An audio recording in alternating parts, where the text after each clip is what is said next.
ठाकुर जी पहुंचे भक्त के द्वार। भारत के छोटे से गांव बरसैनीपुर में यही गांव है राजविदास का। एक ऐसा युवक जो बचपन से ही ठाकुर जी का परम भक्त रहा। राजविदास का जीवन साधारण है, ना कोई लोभ ना कोई दिखावा। उसके घर के आंगन में बनी छोटी सी ठाकुर जी की चौकी, जहां वह स्वयं गोबर से लीपकर तुलसी जल अर्पित करता और नियमित रूप से ठाकुर जी की सेवा करता। गांव के लोग उसे कई बार टोकते थे, अरे राजविदास, तू इतना भक्ति भाव क्यों रखता है? ठाकुर जी तो मंदिर में है, वहां जाकर पूजना चाहिए। ये घर में सेवा का क्या दुख? पंडित जी, मंदिर जाकर पूजा कर लूं, परंतु मेरे लिए ठाकुर जी यहाँ भी है। सेवा तो भाव की होती है, स्थान की नहीं। राजविदास की बहन सीता भी कभी कभी चिंता करती थी। उसका विवाह नहीं हो पाया था क्योंकि उनका परिवार गरीब था, परंतु राजविदास ने कभी इस चिंता को अपने जीवन पर हावी नहीं होने दिया। वह रोज भजन गाता और ठाकुर जी से एक ही विनती करता, प्रभु मैं कुछ नहीं चाहता, बस कभी मेरे घर पधारिए, मेरा जीवन पूर्ण हो जाएगा। एक दिन गांव में घोषणा हुई कि अगली पूर्णिमा को पंडित गोविंद मिश्र के नेतृत्व में गांव का विशाल रथ यात्रा और ठाकुर जी की शोभा यात्रा निकाली जाएगी। लेकिन राजविदास को इस बार कुछ खटक रहा था। भैया, तुम इतने शांत क्यों हो? गांव में इतनी बड़ी यात्रा हो रही है, सब उत्साहित हैं, तुम अकेले उदास क्यों? सीधे मुझे नहीं लगता कि मेरे ठाकुर जी केवल सजे धजे रथ में रहते हैं। मेरे ठाकुर तो मिट्टी से सने आंगन में भी बसते हैं। मुझे भी बुलाना चाहिए था। क्या मेरा घर अछूत है? वो रात राजविदास ने बिना खाए पिए बिताई। उसने ठाकुर जी की मूर्ति के सामने दीपक जलाया और वहीं बैठा रहा। नींद उसकी आंखों से कोसों दूर थी। अगली सुबह जब गांव जग रहा था तभी कुछ अनोखा हुआ। राजविदास के आंगन में हल्की बांसुरी की ध्वनि पूरे आंगन में गूंजने लगी। वो बांसुरी जो केवल श्री कृष्ण की हो सकती थी। ये कैसी ध्वनि? ये तो बंसी है ठाकुर जी की। राजविदास बाहर भागा। सामने जो दृश्य था वह अलौकिक था। आंगन में एक बालक खड़ा था, पीतांबर मोर पंख मुकुट और हाथ में बंसी, चेहरा सरल पर तेज से दीप। भक्तराज बुलाया था ना आ गया, प्रभु आप मेरे घर तू सेवा करता रहा, विनती करता रहा, मैं कहाँ जा सकता था और कहाँ नहीं ये तूने समझ लिया, इसीलिए मैं तेरे द्वार आया। सीता बाहर आई तो ये दृश्य देखकर कर स्तब्ध रह गई। वह वहीं खड़ी रह गई, लेकिन ठाकुर जी ने उसकी ओर देखा और कहा, तुम भी तो मेरी अन्नपूर्णा हो, मुझे तृप्त रखने वाली। सीता की आंखों से आंसू बहने लगे, लेकिन ठाकुर जी वहां कुछ क्षणों के लिए ही थे। वह कहकर लुप्त हो गए कि मैं लौटूंगा, फिर एक दिन जब तेरा विश्वास डगमगाएगा, मैं फिर आऊंगा। अगली सुबह गांव में हलचल मच गई। रथ यात्रा का रथ टूटा हुआ पाया गया और रथ पर स्थापित मूर्ति गायब थी। पंडित गोविंद मिश्र परेशान हो उठा। गांव के कुछ लोग ये कहते हुए भागे आए कि रात में किसी के आंगन से बंसी की ध्वनि आ रही थी और दिव्य प्रकाश भी। पंडित और गांववासी राजविदास के घर पहुंचे। वहां ठाकुर जी की मूर्ति थी, लेकिन अब वो सजी धजी नहीं, मिट्टी से सनी थी, जैसे वह उसी आंगन की थी। क्या तुमने ठाकुर जी को घर बुला लिया? मैंने नहीं बुलाया पंडित जी, वो स्वयं आए। पंडित कुछ क्षण तक निशब्द खड़ा रहा। मैंने केवल नियम समझे, तूने भाव समझा, तू सच्चा भक्त है। गांव के लोग ये देखकर स्तब्ध रह गए। ठाकुर जी का चमत्कार उनकी आंखों के सामने था, लेकिन ये चमत्कार केवल दिखावे का नहीं था। ये चमत्कार था विश्वास का, प्रेम का और विनम्रता का। अब कहानी में एक और मोड़ आता है।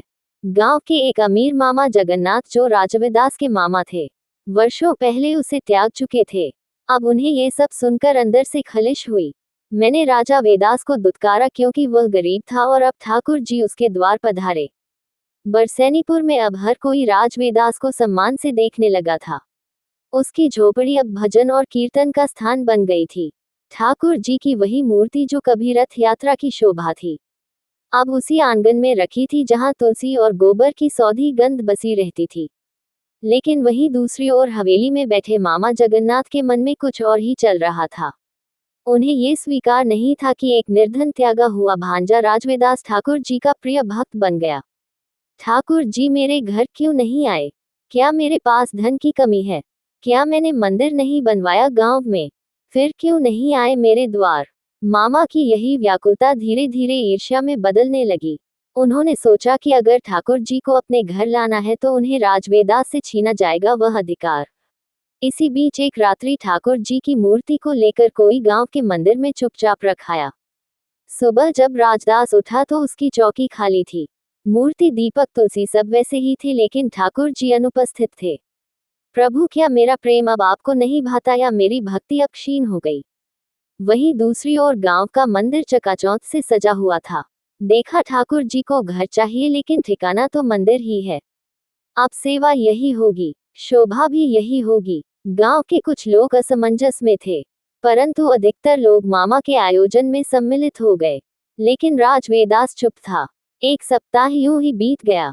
गांव में चर्चा थी कि मंदिर में रात होते ही कोई बंसी की मधुर ध्वनि सुनाता है, लेकिन मूर्ति स्थिर नहीं दिखती। कोई कहता कि मूर्ति आंखें बंद कर लेती है, कोई कहता कि दीप जलता नहीं। यह क्या संकेत है? ठाकुर जी तो रुष्ट प्रतीत होते हैं। अब मामा जगन्नाथ ने एक और योजना बनाई।